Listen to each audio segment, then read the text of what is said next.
오늘은 11장의 거의 마무리 단계인 것 같고요. 11장 마무리하고 12장 강의하면 쭉 들어가도록 하겠습니다. 지난 시간에 이제 11장에서 가장 중요했던 그 교리는 이제 크게 나눠서 하나는 전천연설, 후천연설 이렇게 천년왕국에 대한 학설들을 공부했었고요. 그 다음에 이제 다시 지난 시간에 했던 거는 뭐였냐면은 이제 그 천년왕국 그 전에 환란기를 교회가 통과하느냐, 환란기를 교회가 통과해야 되는 얘기를 지난 시간에 했었습니다. 그리고 지난 시간에 약간 얘기 드리면은 환란기 통과할 때 이제 환란기 통과하지 않는다라고 말씀드렸고요. 기본적으로. 그래서 그 중에 증거가 이제 임박함.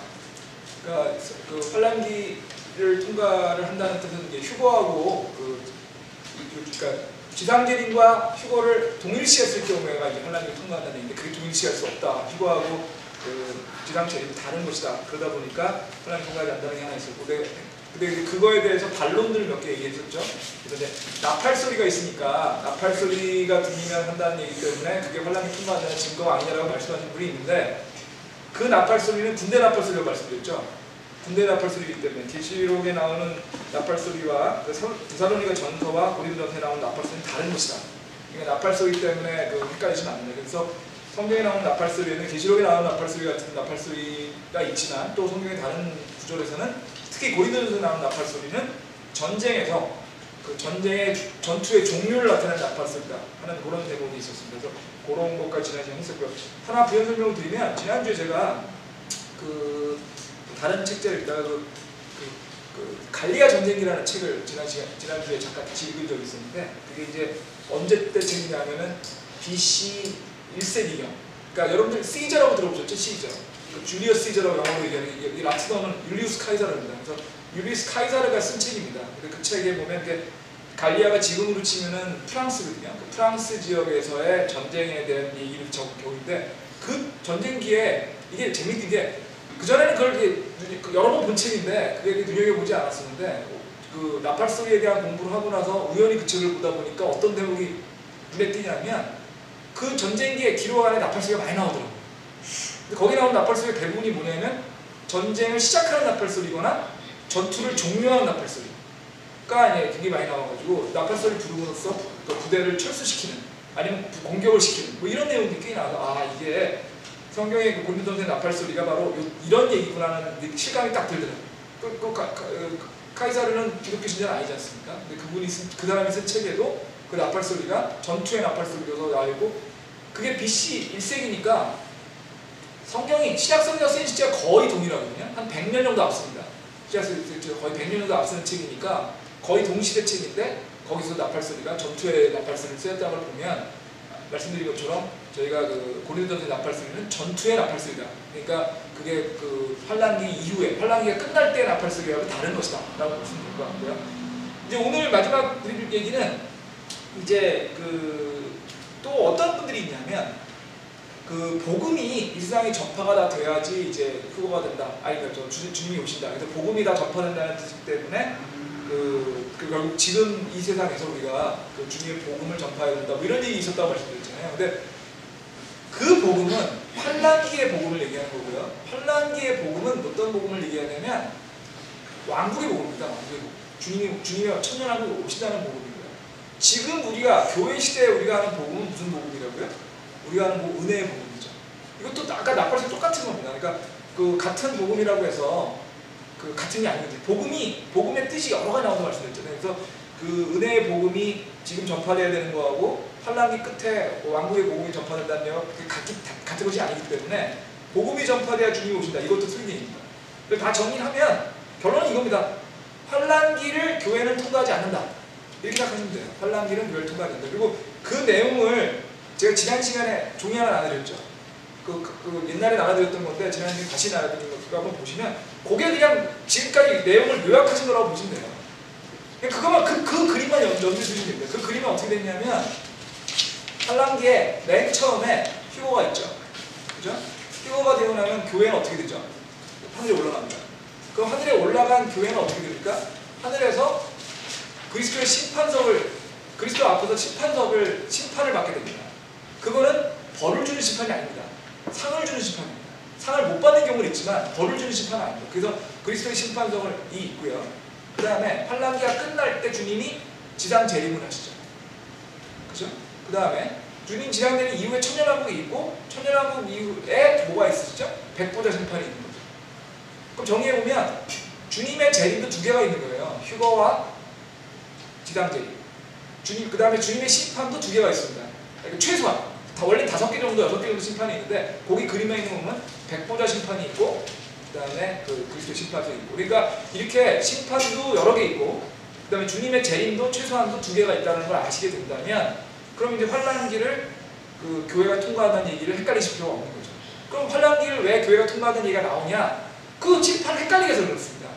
그러니까 백보자 심판과 그리스도 심판서도 헷갈리고 휴거와 그리스도 지상님도 헷갈리게 되면, 그러면 한 번 오시고 한 번 심판하시니까 그럼 교회는 환란기를 통과해야 되는구나 이렇게 생각한다는 거죠. 근데 그게 심판도 여러 개가 있고 재림도 여러 개가 있다는 걸 아시게 된다면, 그러면 환란기를 통과한다는 거에 대해서 걱정하실 필요가 없는 겁니다. 일단 그걸 염두에 두시고요. 여러분들이 이거를 저한테 들으셨다고 얘기를 밖에 가서 하셔봐야 사람들이 안 믿으실 거 아닙니까? 그럼 도대체 그게 재림이 왜 이렇게 두 개냐? 이걸 여러분이 근거 규정을 아셔야 돼요. 근거 규정이 아니라 근거 조항을 아셔야 돼요. 근거 성경에 나오는. 오늘 그 얘기를 말씀드릴게요. 일단 요한복음 14장 1절 2절 잠깐 보시겠습니다.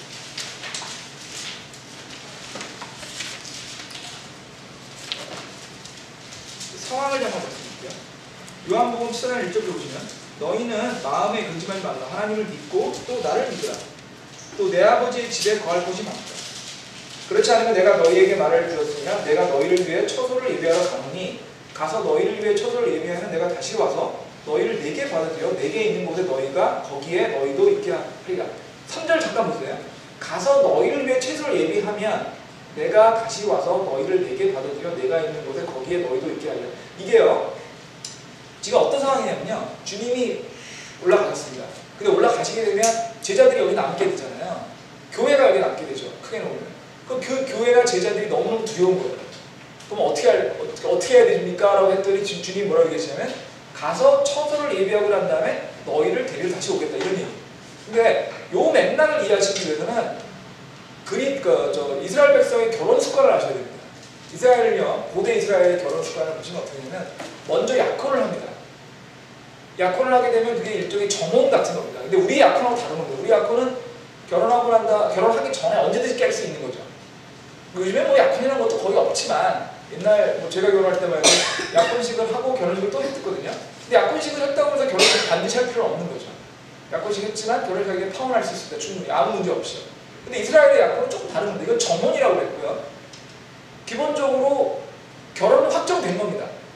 그런데 아직 같이 살지는 않습니다. 신랑 신부가 같이 살지는 않습니다. 결혼을 하긴 했는데 같이 살지는 않고요. 같이 살지는 않고 일단 정혼을 하고 난 다음에 어떻게 하냐면, 신랑이 신부를 신부집에 놔두고 다시 자기 집으로 돌아갑니다. 그럼 뭐 하냐면 신부를 데려올 자기의 집을 준비합니다. 처소를 준비하는 거죠. 같이 살아야 되니까. 지금으로 치면 신혼집을 준비하는 거죠. 그 신혼집을 준비하고 난 다음에 다시 가서 신부를 데려와서 그 신혼집을 데려갑니다. 근데 언제 데리러 갈지는 신랑이 신혼집을 준비하는 기간이 달린 거기 때문에 정해지지 않습니다. 빠를 수도 있고 늦을 수도 있고 언제인지 모른다는 거죠. 그거를 염두에 두시고 이걸 보시면요, 이게 왜 교회랑 예수님이 결혼이라고 얘기하는지 이해하시게 되죠. 지금 주님이 제자들한테 나와서 교회에서 뭐라고 얘기했냐면, 너희들을 위해서 내가 처소를 얘기하고 은 다음에 처소가 준비되면 너 데리러 오겠다, 이 얘기하시는 거잖아요. 그러면 집합적으로 교회가 신부라고 얘기한다면, 예수님이 우리와 결혼하신 다음에 집합적으로 결혼을 하신 다음에 우리를 위한 처소를 예비하러 하늘에 가셨어요. 지금 처소를 준비하고 계신 다음에 처소가 준비가 되면 데리러 오신다는 겁니다. 똑같은 얘기죠. 그럼 보세요. 이스라엘 유대인들의 결혼 습관을 보면은 언제 오실지는 정해져 있지 않아요. 신랑이 처소가 준비되면 오는 거기 때문에 특정화 있지 않습니다. 보통 1년일 수도 있고 6개월 이 정도 하지만 특정되어 있지는 않아요. 그러면 신랑이 오면 신부는 언제든지 가야 되니까 항상 준비하고 있어야 됩니다. 똑같은 거예요. 주님이 처소를 준비하고 계시니까 언제 오실지 모르니까 항상 준비하고 있어야 되는 거예요. 그게 휴거입니다. 언제 오실지 모르고, 그거는 언제 오시냐 하면은 하늘나라에 처소를 준비하시고 오시는 거고, 그거는 신랑으로서 오시는 거기 때문에 신부를 데리고 오시는 거고, 그 오시는 거는 특정되어 있지 않은 겁니다. 하지만 신부는 기쁜 마음으로 기다리고 있어야죠. 왜? 주님과 함께, 그러니까 신랑과 함께 돌아갈 그곳을 기다리고 있는 겁니까? 그걸 요한복음 14장 1장에 말씀하시는 거고요. 그럼 이 주님이 어떻게 오시는 거죠? 오셔가지고 제자들 또는 교회를 데리고 가시겠다는 겁니다. 근데요, 이거에 대한 관련 규정을 잠깐, 관련 조항 규정을 잠깐 볼게요. 마태복음 24장 42절 잠깐 보시겠습니다. 마태복음 24장. 사실 마태복음 24장은 원래는 대부분이 뭐에 대한 규정이냐면은, 뭐에 대한 내용이 되냐면, 환란기에 대한 내용이긴 합니다만, 거기에서 24장 42절, 44절은 휴거에 대한 얘기가 되어 있습니다. 성경이 좀 헷갈리는 게 이런, 그러니까 자꾸 헷갈려 하시는 분들이 이렇게 성경 구절들에 보면은 초림과 특히 재림에서도 지상재림과 휴거에 대한 것들이 섞여서 나오는 경우들이 많이 있기 때문에 헷갈려 하시는 거거든요. 어쨌든 저희는 그걸 분석해서 나가야 되겠죠. 사실 보실게요. 그러나 깨어있으라. 어느 시각에 어느 너희 주가 올지 너희는 알지 못하느니라. 그러나 이것을 알라. 만일 집주인이 도둑이 어느 경전에 올 줄 알을 때는 깨어있어 자기 집이 뚫리지 않게 하였으리라. 그러므로 너희도 준비하고 있으라. 너희가 생각하지 않은 시간에 사람의 아들이 오리라. 바로 이게 휴거 때 주님이 갑자기 오시겠다는 얘기입니다. 갑자기 오시니까 준비하고 있으라는 얘기죠. 근데 이게 굉장히 중요한 얘기예요. 주님이 갑자기 오시고 언제 오시지 않기 때문에 우리는 어떻게 하면 매일매일 주님이 오시지 않는 걸 기대하고 경건하게 살아야 되는 거죠. 지난주에 얘기 드렸잖아요. 주님이 보시기에 부끄러운 일을 하고 있는데 주님이 오시면 뭐라고 하실까요? 죄송합니다. 이게 맥주 한 잔만 하고 했나 했는데 꼭 몇 대 오셨네요. 뭐 이런 얘기 할 수 없는 거 아니죠? 그러니까 그런 식으로 주님이 오셔도 언제 오셔도 주님한테 기쁘게 갈 수 있게 준비하고 있었다는 얘기가 바로 갑자기라는 얘기가 있고요. 또 마태복음 24장 27절 보시겠습니다. 27절 보시면 또 번개가 동쪽에서 나서 서쪽에서 번쩍이는 것 같이 사람이 알고 오는 것도 그러하다. 갑자기 오신다는 거예요, 지금. 번개 오듯이. 갑자기. 제가 그래서 우리 영화 중에 물론 이제 미국 영화긴 하지만 레프트 비하인드라는 영화 있다고 말씀드렸잖아요. 레프트 비하인드의 첫 장면이 그런 겁니다. 갑자기 사람들이 없어진 거예요. 갑자기. 부인이 없어졌어요. 그 주인공 남자의 부인이 없어졌어요. 그러니까 가족들이 다 알죠. 부인하고 아들이 없어졌거든요. 딸하고 아빠가 남았어요. 딸이 후회를 막 하는 거예요. 아, 휴거됐구나. 엄마하고 내 동생이 큰일 났구나. 막 엉엉 울어요. 그런 거예요. 지금 갑자기. 그 다음에 누가복음 17장 14절 보시겠습니다. 누가복음 17장 14절.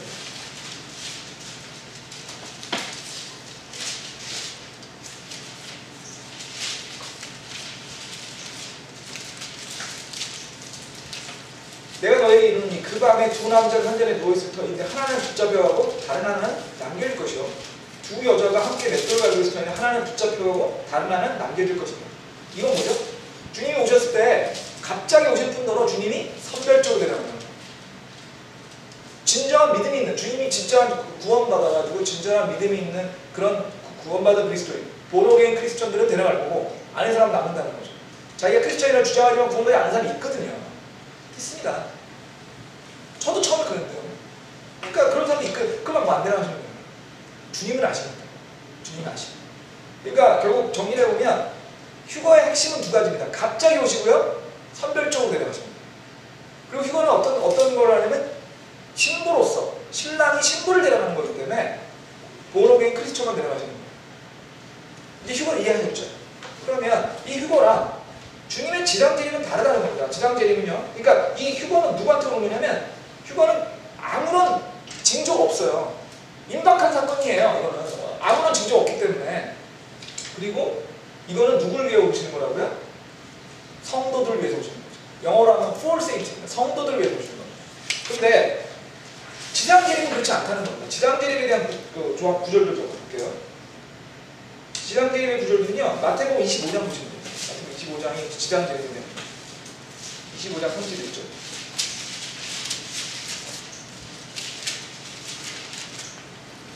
이게 유명한 양과 염소의 심판이에요.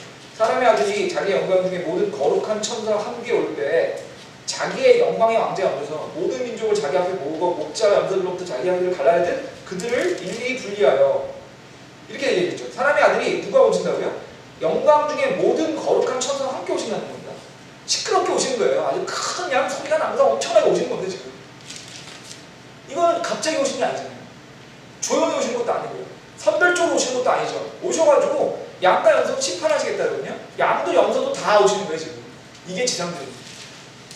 이게 지상대림이고요. 이 지상대림은 또 어느 구절들에 또 나오냐면요. 마태복음 24장 29절 30절 보실게요.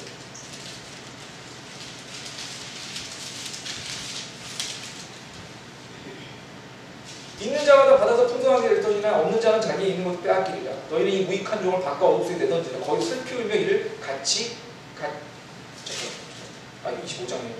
24장이에요. 20장 25장. 그날의 환난 뒤에 즉시 해가 어두워지며 달이 자기 빛을 내지 않는 그리고 별들이 하늘에 떨어지며 하늘대 권능들이 흔들리리라. 그때 사람의 아들이 표적의 하늘에 나타나고 그때 왕이 땅의 모든 지파가 애곡하며 사람의 아들이 권능과 큰 영광을 가지고 하늘의 구름들 가운데 오는 것을 보리라. 지금 오는 걸 본다는 거 아닙니까? 아까 휴가하고 다르죠. 이거는 눈에 보이는 대로 오시는 거예요. 그리고 징조가 있어요. 오시는 막 천지 개벽을 하고 막 하늘의 별이 이상해지고 막 그런 개벽이 있고요. 더 중요하게는 환란기 끝에 오시니까 다 아는 거죠. 아, 이 환란기 끝나면 오시겠구나. 지상재림은 주님이 모든 사람한테 알려주러 오시는 겁니다. 그리고 성도들 위해서 오시는 게 아니죠. 성도들 이미 올라갔거든요. 지금 오시는 거는 성도들과 함께 오시는 겁니다. 천사들과 함께, 성도들과 함께. 시끄럽게. 이 모든 사람이 알 수 있게. 오셔서 뭐 하려고요? 여기 지장에 있는 사람을 심판하고 오시는 거죠. 그래서 지상재림은 이렇게 오시고요. 이 내용들이 어디 나오냐면 계시록 19장에 나옵니다. 계시록 19장 15절 16절.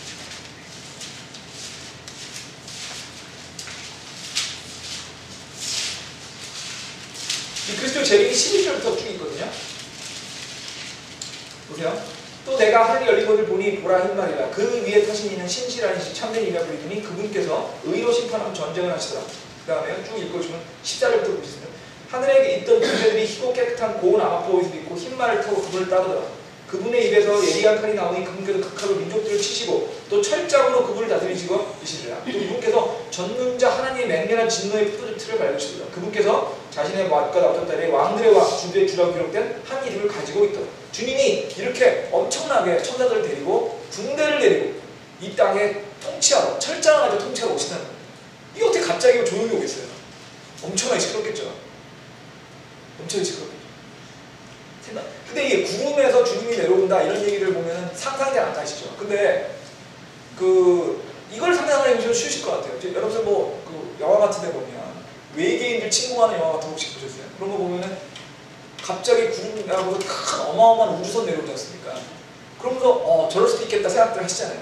영화라는 게 그럴듯하게 만드는 거예요. 그런데 구름에서 우주선이 내려오는 거는 그럴듯하면 구름을 뚫고 주님이 내려오시는 거는 그건 불가능할까 생각해보시면 저는 충분히 공감할 수 있다고 생각합니다. 아니 우리가 지금 사실 흉내가 갈라지는 그런 기적을 하신 분인데 주님이 내려오신다고 맘만 먹으시면 어떻게 못 내려주겠어요? 그렇지 않습니까? 그러다 보니까 아니 주님이 그때도 얘기해서 그 우주선이 아니라 무슨 어떤 큰 투명한 우주선 같은데 주님이 타고 내려올 수도 있겠죠. 그러니까 저는 이렇게 생각합니다. 요한이 우리와 같은 과학이라 이런 걸 잘 모르는 상태로 봤기 때문에 자기가 상상할 수 있는 걸로 썼을 거예요. 이것들은 상상 못하는 거 어떻게 썼겠습니까? 사람은. 그러니까 요한이 보고 있는 걸 그대로 썼는 것이 우리가 요한이 쓴 게 어떤 것인지 우리가 100% 이해할 수 없을 수 있어요. 왜냐하면 요한의 머릿속에 본 거랑 우리가 알고 있는 거랑 다르니까. 근데 분명한 점은 하늘에서 내려오신다는 거는 우리 시대에서 충분히 있을 수 있다는 거죠. 비행기나 우주선이나 비행기 여러 가지 것들이 실제 있지 않습니까? 그렇죠? 그러다 보니까 분명한 점은 지상재림은 우리 눈으로 보이게 오시는 거예요. 휴거는 눈으로 안 보이게 오는 거예요. 지상재림은 모든 사람을 위해서 오는 거고 성도랑 같이 오시는 거고 휴거는 아무도 모르게 조용히 도둑처럼 성도들을 데려다 가시고 오시는 거고요. 그 데려가시고 오시는 거는 신부를 데려가는 신랑처럼 오신다는 거죠. 이제 휴거와 지상재림이 다르다는 걸 이해하시죠. 그러니까 휴거와 지상재림에서 그냥 기약하기가 어려우시면 마태복음 24장 25장만 읽어보시면 돼요. 그냥. 그리고 혹시 누가 물어보시면 이렇게 얘기해요. 마태복음 24장 25장을 보자고. 휴거하고 지상재림이 다름이 나오지 않습니까?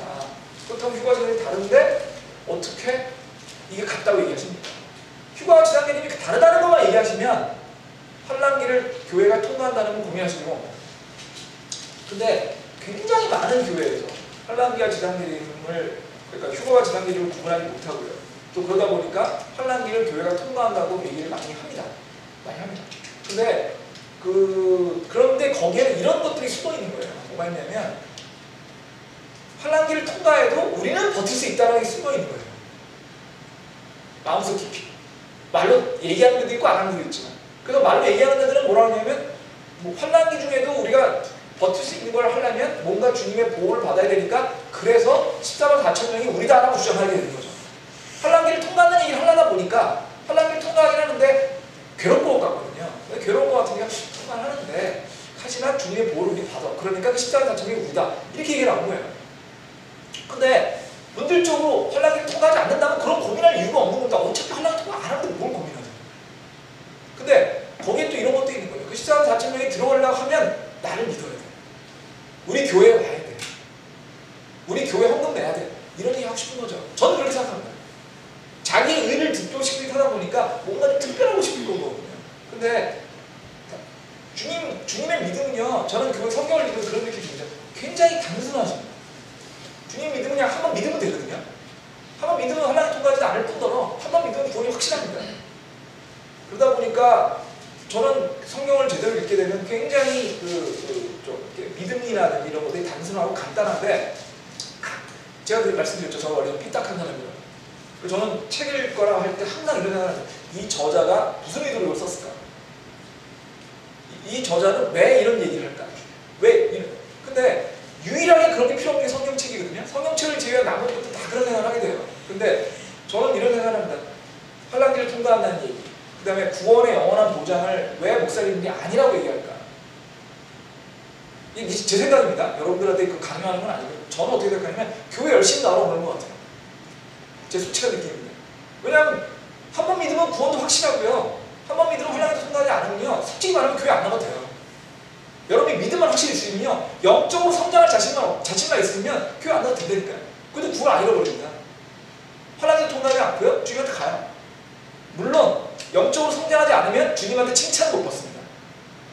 구원을 받지만 칭찬을 못 받아요. 근데 그런 얘기를 솔직하게 다 하면 교회 안 올 것 같은 것 같아요. 목사님들이 생각하기에 그런 얘기 하면 교회 안 오고 교회 열심히 안 할 것 같으니까 그러면 교회 열심히 안 나오고 그러면은 영적으로 성장하지도 않고 더 나아가서 교회를 우리 꾸려가기가 힘드니까 이런 생각을 하신 거라는 생각이 저는 많이 들어요. 근데 그거는 그분들이 의도는 좋은 거지만 성경을 왜곡한 거죠. 성경이 그렇게 쓰지 않습니다. 성경에는 명확히 되어 있어요. 성경은 구원을 잃어버리지 않을 뿐더러 믿음 있는 사람들은 환란기를 통과하지 않거든요. 교회 열심히 나가고 안 나가고 주님을 열심히 공부하고 안 하는 거는 여러분 스스로가 주님한테 칭찬을 받을 거냐 안 할까의 이슈예요. 이기는 자가 되는 건 여러분이 주님의 칭찬을 받고 싶냐 안 하는 이슈일 뿐이지 구원은 상관없습니다. 근데 그런 것들을 이제 잘못 가리키는 교회들이 많이 있거든요. 심지어는 꽤 좋은 교회도 잘못 가리키는 게 많아요. 속지 마십시오. 그렇다고 해서 그런데 속지 마십시오. 그렇지만 그렇다고 해서 여러분이 주님을 위해서 열심히 살아야 되는 거예요. 그건 여러 번 판단이 되는 거예요. 여러분이 나는 주님께 사랑받고 싶고 구원받고 난 다음에 주님께 칭찬받는 이기는 자가 되겠다. 그럼 열심히 하시는 거죠. 그렇지만 나는 그냥 구원만 하고 끝내겠다. 그러시죠. 그런데 여러분이 진짜 주님을 사랑하시게 된다면, 진짜 성경을 열심히 읽게 된다면 저는 주님한테 칭찬받고 싶을 거라고 믿습니다. 근데 그렇다고 해서 목사님들, 어떤 목사님들처럼 그걸 거짓으로 가르치면 안 되는, 진심으로 알고 그럼에도 불구하고 주님의 사랑받고 이게 맞는 거 아닙니까?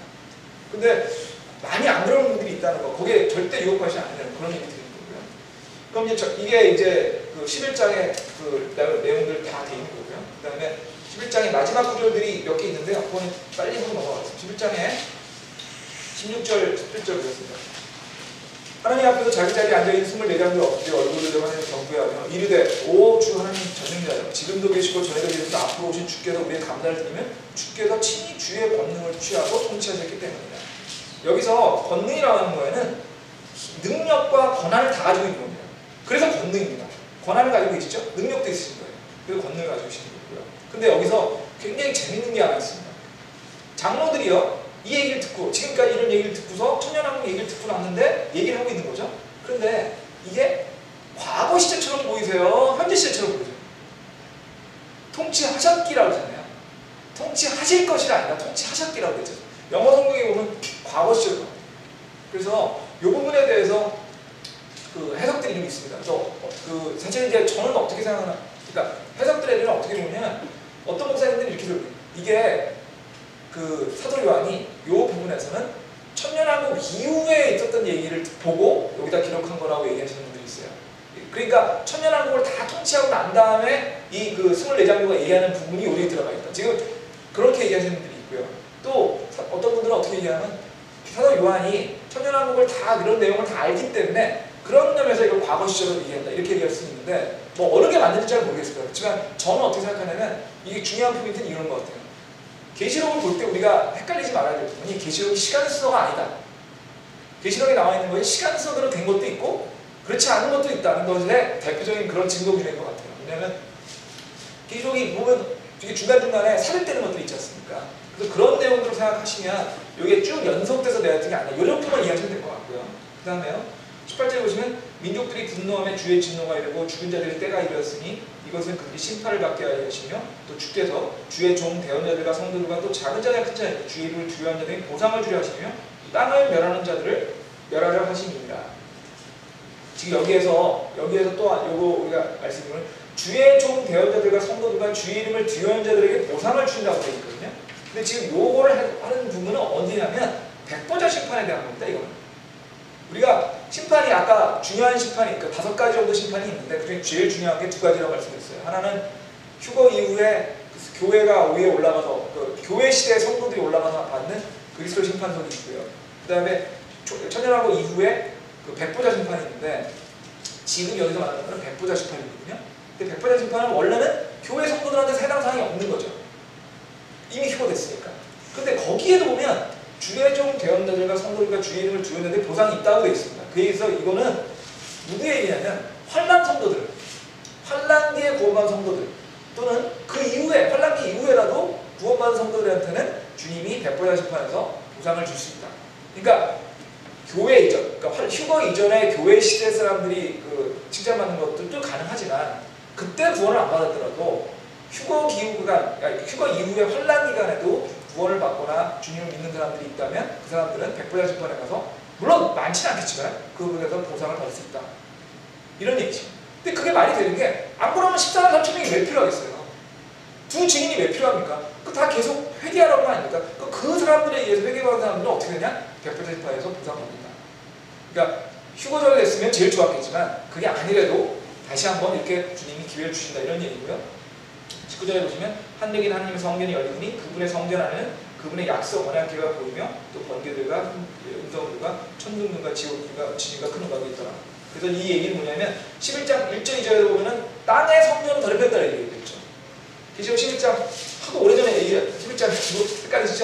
11장 1절 2절 보세요. 1절 2절 보시면 2절에 보시면 성전 밖에 있는 뜰을 내버려두고 측량하지 말라. 그것들을 이방인에게 주었으니 그들이 그 거룩한 도시를 42달 동안 땅으로 발로 짓밟아요. 지금 예루살렘이 거룩한 예루살렘의 주님의 성전이 42달 동안 그 이방인들에게 짓밟힘을 당할 거라고 얘기해서 성전이 더럽혀질 거라는 얘기인데 지금 여기 있는 성전은 다른 성전이죠. 하늘에 있는 성전입니다. 셋째 하늘의 성전은 그렇지 않다. 이 얘기라고.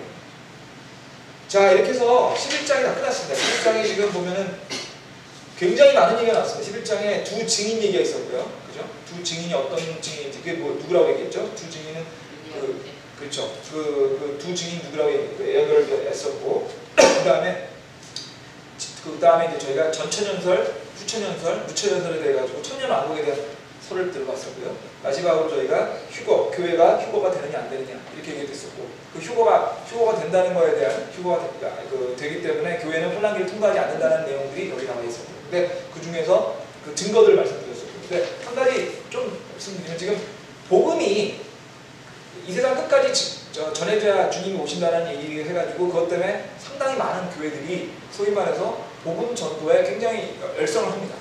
그래서 뭐 큰 교회들 같은 경우에 보면은 뭐 그 아프리카 선교를 하고 이라크에 가서 선교하는 사람도 있었죠.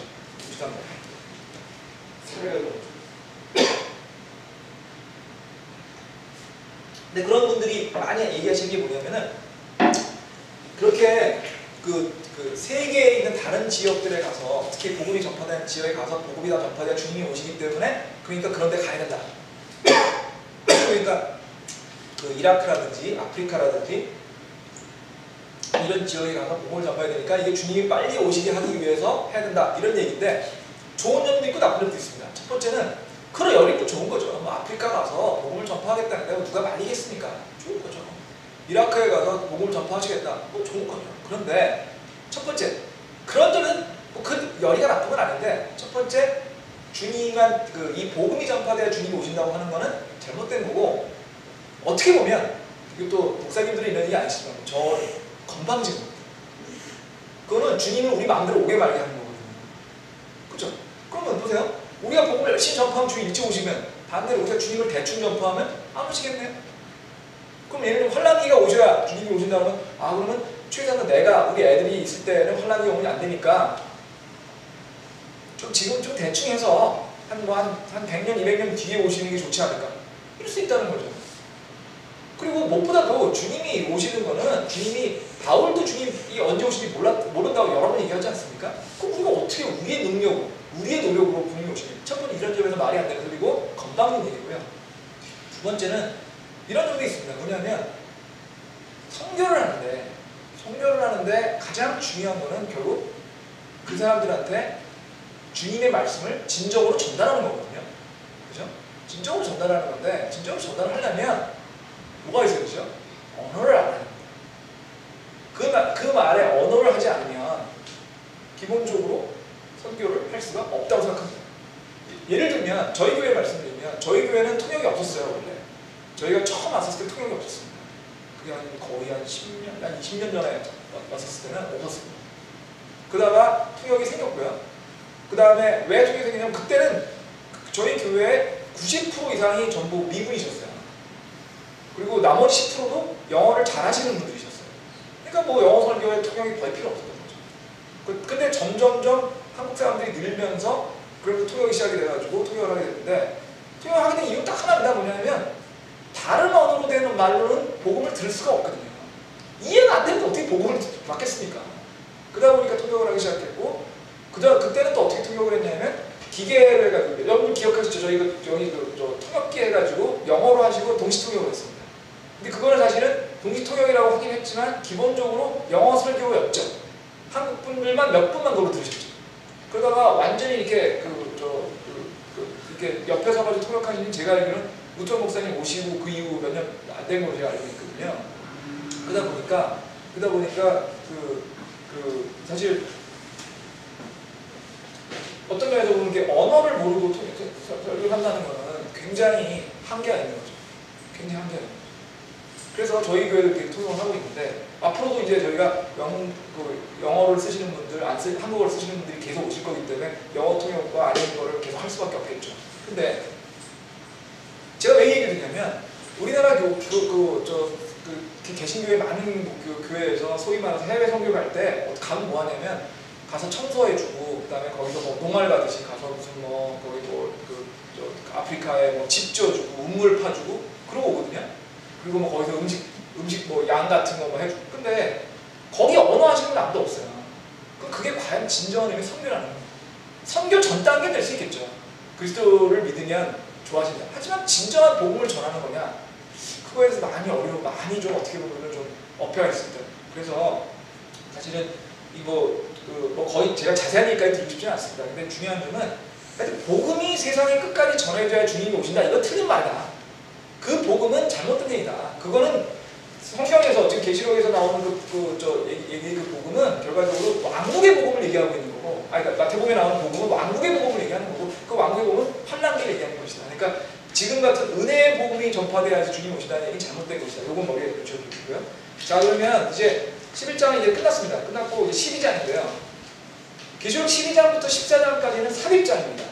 삽입장이고요. 계시록의 이제 특성이 이제 시간 순서대로 계속되지 않기 때문에 중간중간에 이제 삽입되는 장이 있는데 이거는 많은 성경학자들, 월부드나 이런 성경학자들은 이렇게 설명을 하십니다. 뭐라고 설명하시냐면 전화할 때 여러분들이 전화하시면 막 전화해서 뭐 어저께 무슨 일이 있었는데 쭉 얘기하다가 중간중간에 그런데 그저께는 또 이런 일이 있었고 엊그저께 이런 일이 있을 거라고 하시고 생각나는 대로 얘기를 하시잖아요. 문자로 생각나는 대로. 지금 마치 사도 요한도 그 위에서 그 많은 걸 보면서 그런 과정 중에서 시간들을 하는 것도 있지만 중간중간에 자기가 중요하게 봤던 것들, 그런 이적 같은 것들을 삽입한 것이 있다. 마치 전화하듯이. 전화로 설명하시는 분이 있습니다. 얼루드라는 분이 그렇게 쓰는데, 그래서 그런 이슈에 대해서 지금 12장부터 14장까지가 바로 그런 삽입장이고요. 삽입장의 12장 1절 보시면 하늘에 큰 이적이 나타나니 한 여자가 해로 옷 입고 있는데 그녀의 발 아래는 달이 있고 그녀의 머리 위에는 일부 별이 관이 있더라. 12별이 관이 있더라. 그녀가 아이를 베어 해산의 고통을 겪는 데 울부짖으며 출산하려고 진통을 겪더라. 12장 1절 2절 얘기하실 때 저희가 이제 11장에서 얘기를 드리면서 풍요법에 대한 얘기 설명을 드렸습니다. 풍요법이 allegorical interpretation이라고 하는 건데 굉장히 위험한 것이다 라는 얘기 드렸었고, 그래서 아우구스티누스, 성 어거스틴이라고 부르는 사람이 풍요법을 만들어서 굉장히 교회에 악영향을 미친다 얘기 드렸었죠.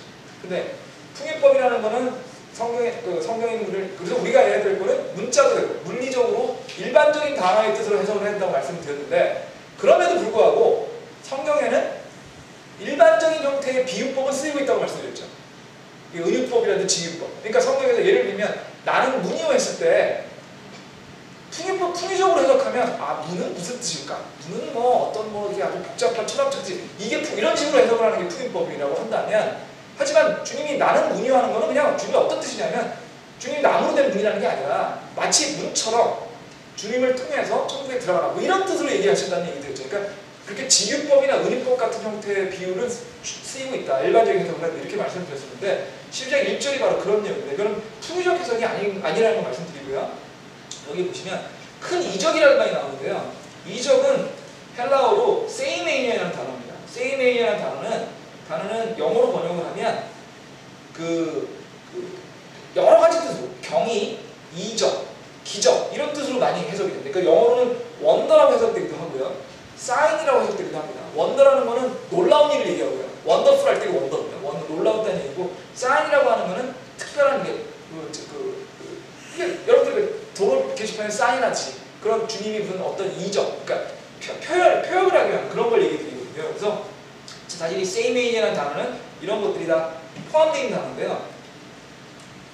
계시록에는 이런 세이메인이라는 단어가 전부 7번 쓰였습니다. 근데 그 중에서도 큰 이적이라는 단어들이 몇 개 있는데 그 중에 하나가 바로 12장 1절. 그래서 여기에는 이제 분명히 뒤에 뭔가가 상징적으로 설명되어 있다는 뜻이 나올 것 같은데, 거기서 지금 한 여자라는 이야기가 나옵니다. 여기서 이제 12장에서 가장 중요한 것 중에 하나가 그럼 이 여자가 누구냐라고 하는 부분부터 설명을 드려야 될 것 같은데요. 여자가 누구냐고 하는 부분에 따라서 12장 해석이 완전히 바뀌거든요. 그래서 여자가 누구냐는 부분을 오늘 설명을 드리고, 아마 오늘 뭐 얼마 안 남아가지고 다른 설명을 드릴 것 같고요. 그 여자에 대한 부분을 이제 개론적인 얘기만 드리겠습니다. 여자에 대해서는요 크게 4가지 정도의 설명이 있습니다. 여자가 그리스도라고 하는 설명이 있고요. 그러니까 일반적인 해석을 할 때도 이거를 비유로 봤을 때 여자가 뭐를 비유하는 것이냐, 그 여자는 그리스도다. 두 번째 여자는 마리아다. 세 번째 여자는 교회다. 네 번째 여자는 이스라엘이다. 이렇게 크게 한 4가지 정도 견해가 있습니다. 그렇게 4가지 정도 견해가 있는데요. 그 견해가 어떤 것인지에 대해 설명을 드릴까 하는데요. 그럼 여자가 뭐냐는 걸 하기 위해서 첫 번째로 먼저 알을 거는, 그럼 여자에 대한 설명을 하기 위해서 그럼 그 뒤에 지금 보시면 그 아이가 나오지 않습니까? 아이? 그럼 이제 아이를 먼저 뭔지 알아야 여자를 설명할 수가 있습니다. 지금 그 아이는요, 10장 4절에 보시면요. 10장 4절에 보시면 여자의 아이가 태어나면 곧 삼키고자 하더라 되어 있죠. 그 다음에 10장 5절 보시면 여자가 3의 아이를 낳으니 이 아이는 철장으로 모든 민족을 다스릴 자더라. 그녀 아이가 채에 올라가 하늘에 이르고 그분의 왕자에 이르더라 되어 있죠. 그러면 4장과 5절에 있는 얘기를 보면 그 아이는 누구라고요? 3의 아이고요. 그 아이는 철장으로 모든 민족을 다스리는 분입니다. 철장으로 모든 민족을 다스리는 분 굉장히 여러 번 나오는 게 아닙니까? 우리 주 예수 그리스도를 얘기하는 거죠. 그러면 이거하고 똑같은 구절이 우리가 여러 번 봤던 구절인데 시편 약간 보시겠습니다. 시편의 2장을 보시면요. 시편 2장이 메시아의 승리와 왕국이라고 되어 있습니다. 그 제목이. 시편 2장에 보시면 이게 이제 시편 2장의 9절 보면 시편 2장 9절 내가 그들을 철장으로 부수고 토기장의 그립같이 산산적으로 부수리라. 이 내가 바로 예수 그리스도를 말씀드렸잖아요. 그렇죠? 그러면 이 정리를 해보면 계시록 12장 4절 5절의 얘기와 그 시편 2장 9절에 있는 얘기들에서 철장으로 다스린다는 분은 별로 예수 그리스도라고 하는 것이 이해가 되시고, 여기서 좀 뭐 다 아시겠죠? 철장이 뭐라고 그랬죠? 쇠몽둥입니다. 쇠몽둥이. 근데 여기 보시면 철장으로 토기장에 그릇을 부수는 거예요. 쇠몽둥이로 여러분들 도자기를 부순다고 생각해보세요. 그릇을 부순다고 생각해보세요. 얼마나 무시무시할지. 그렇죠? 근데 그래서 그런 내용에서 주님께서 통치하시고, 그것도 무섭게 통치하시는 분이라는 얘기를 하고 있는 거거든요. 그럼 이제 이걸 보게 되면 결국 아이가 그리스도라고 하는 거는 거의 명백하죠. 이거에 대해서 이견이 거의 없습니다. 아이가 그리스도. 그렇다고 그러면 첫 번째 견해, 이 여자는 그리스도라고 하는 건 말이 안 되는 거죠. 그럼 그리스도가 그리스도를 낳았다는 얘기지 않습니까? 그럼 말이 안 되는 거죠. 백보양보에서 성부 하나님으로부터 성자를 나왔다라고 설명을 할지 모르겠습니다만, 어쨌든 간에 이거는 굉장히 어색한 해석이 되는 거죠. 그리스도가 그리스도를 낳았다? 그럼 말이 안 돼요. 그래서 첫 번째 견해는 기본적으로 별로 주장하시는 분이 거의 없으시고요. 두 번째 견해, 이 여자가 마리아라고 하는 견해는 굉장히 많이 있을 수 있습니다. 왜냐하면 그리스도를 낳은 건 마리아니까. 가장 대표적으로 마리아라고 하는 그런 걸 하는 거는 여러분들이 생각하시겠지만 가톨릭 교회에서 많이 그렇게 해요. 가톨릭 교회에서는 이 여자가 마리아라고 얘기를 합니다. 그래서 다시 한번 계시록 10장 보시면요. 계시록 10장에 보시면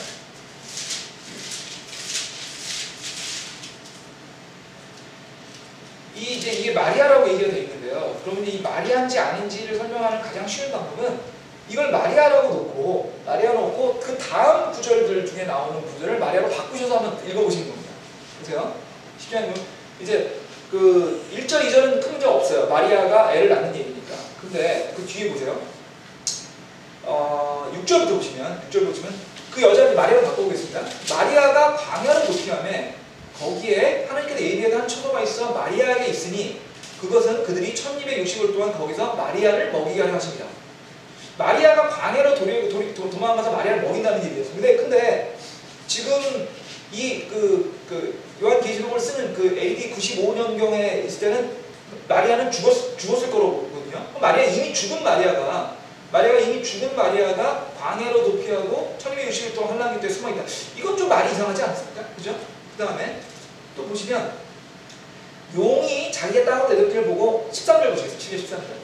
용이 자기가 따온 대적들을 보고 사냥아를 넣은 마리아를 핍박하더라. 이 여기는 용은 사탄이거든요. 사탄이 마리아를 핍박하였더라. 신약성서예요. 마리아에 대한 구조는 거의 안 나오는 거 아시죠? 마리아에 대한 구조는 거의 안 나옵니다. 마리아에 대한 구조는 정말 몇 구절밖에 안 나오고 굉장히 중요하지 않은 구절이 나와요. 근데 사탄이 마리아를 굳이 마리아를 핍박하더라? 좀 이상하죠? 그 다음에 14절에 보시면 마리아가 큰 독수리의 두 날개를 받았더니 이거는 마리아가 광야고 마리아의 수도로 날아가 거기서 그 뱀의 얼굴을 피하여 한 때와 두 때와 받았던 야곱밖에 마리아가 독수리의 날개를 받고 했다. 그 다음에 뱀이 자기 입에서 마리아의 뒤에 물을 홍수까지 떠내려 마리아를 홍수에 떠내려게 하게 하며 16절에 보시면 땅이 마리아를 도와 자기 입을 벌려 그의 입에서 홍수를 삼키고 17절에 용이 마리아에게 진노하여 마리아의 시중에 남은 자들 또 하나님의 명령을 지키고 예수 그리스도의 증오를 가진 자들과 전쟁하는 하여. 그럼 여기 17절도 재밌는 게 마리아의 시중에 남은 자들은 뭐냐는 거죠. 또 마리아가 예수님 남은 것을 치고 마리아의 시중에 남은 자들은 뭐냐는 거죠. 사실은 이것만 갖고도 주석서가 이만큼 있더라고요. 이만큼 있는데 그거 다 여러분께 설명 드릴 필요는 없을 것 같고 저도 잘 이해를 못하겠더라고요. 뭔 소리 하는지. 그래서 그냥 정리를 하면 보면 마리아로 이걸 해석해 보시게 되면 문맥상 말이 안 됩니다. 지금 성경 해석이 가장 중요한 게 두 가지 얘기 드렸잖아요. 문자로 해석을 하는 거. 두 번째로는 문맥에 따라 해석합니다. 그래서 영어 주석서에 context is king이라고 나옵니다. 문맥이 왕이다. 근데 문맥으로 얘기해 보면 이걸 마리아로 놓고 봤을 때 11장 1절 2절은 백보양보에서 마리아일 수 있지만 12장 6절, 그 다음에 12장 14절, 13절, 15절, 16절, 17절에 갔을 때 마리아는 아닌 것 같다. 특히 17절에 보면은 그녀의 시중에 남은 자들이라고 봤을 때 이거는 좀 마리아가 보다 집합적인 의미로서의 무슨 의미를 갖는 게 되지 이게 개인 하나로서의 마리아를 봐서는 안 될 것 같다는 느낌이 들죠. 그래서 이 여자가 마리아라고 하는 거에 가장 큰 반박이 될 수 있는 거는 다른 구절들을 봤을 때 문법적으로 아니면 문맥적으로 말이 안 됩니다. 그래서 이거는 마리아가 아니라고 보는 게 맞을 것 같고요. 그 다음에 이제 있을 수 있는 게 이제 세 번째, 네 번째. 그러니까 이 여자는 교회다라고 하는 거. 이게 보통 이제 개신교회들이 많이 하는 게 이 여자는 교회다라고 얘기하는 분들이 있고요. 그 다음에 네 번째로 얘기하는 게 이제 저희들이 믿는 믿음. 이 여자는 이스라엘이다. 그러니까 이게 교회냐 이스라엘이냐 되는데 이거는 상당히 여러 가지 구절을 찾아봐야 됩니다. 그리고 이거는 또 어떤 면에서 보면 상당히 하여튼 중요한 내용도 될 수 있거든요. 그래서 요거는 다음 시간에 제가 이 여자가 그러면 교회인지 아니면 이스라엘인지 어느 게 더 이 전체 문맥적으로 이해가 되는지 설명을 드리도록 하겠습니다. 그럼 기도하고 마무리하도록 하겠습니다.